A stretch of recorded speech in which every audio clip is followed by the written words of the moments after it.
राधे राधे दोस्तों, ये कहानी है एक उदास पौधे की, जिसने हमें ये सिखाया है कि सतत प्रयास करके आप सफलताओं को प्राप्त कर सकते हैं। एक गांव में एक बहुत बड़ा घना पेड़ था। वह पेड़ अपनी ऊंचाई, हरी भरी पत्तियों और सुंदर फूलों से लोगों को आकर्षित करता था। इस पेड़ के नीचे एक बहुत ही निराश पौधा था।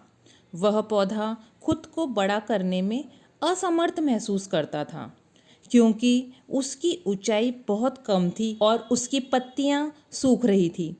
उसके दुखी रहने का एक और कारण ये था कि वो हमेशा अपनी तुलना उस ऊंचे पेड़ से करता था और परिणाम स्वरूप अपने आप को और भी दुर्बल महसूस करता था। एक दिन वर्षा के मौसम में बहुत तेज बारिश शुरू हो गई। बारिश के पानी से पेड़ को बहुत आनंद आया।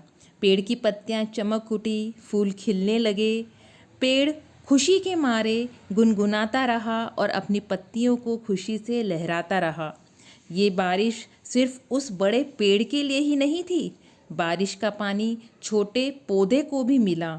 उस दिन जब बारिश थम गई, उसी समय धरती पर जब धूप ने पहली किरण फैलाई, तभी वह पौधा अपनी पत्तियों को फैलाने लगा। धूप की किरणें उस पौधे को चूमने लगी और उसे शक्ति देने लगी। उस पौधे को अचानक एहसास हुआ कि वह खुद को कम आंक रहा था, जबकि वो अपने आप को थोड़ी मेहनत करके और मजबूत बना सकता था। वह पौधा खुद को ऊंचा करने के लिए अपनी ऊर्जा का प्रयोग करने लगा।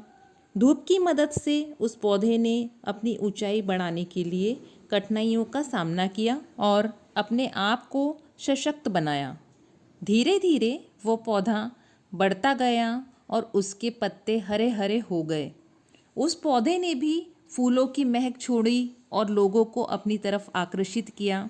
लोग आकर्षित होकर उस पौधे को देखने लगे और उसकी सुंदरता की प्रशंसा करने लगे। इस कहानी से हमें ये सबक मिलता है कि हमें अपने अंदर की क्षमताओं का सही समय पर पहचान करना चाहिए। हमें खुद को समर्थ मानना चाहिए और अपनी ऊर्जा का सही जगह पर उपयोग करना चाहिए। हमें सतत प्रयास करते रहना चाहिए और विपरीत परिस्थितियों में भी हमें अपनी प्रगति के ऊपर विशेष ध्यान देना चाहिए। इस प्रकार हम सभी अपनी सफलताओं को प्राप्त कर सकते हैं और अपार प्रगति कर सकते हैं। लाइक कीजिए, शेयर कीजिए और चैनल पर फर्स्ट बार है तो सब्सक्राइब जरूर से करके जाइएगा। धन्यवाद।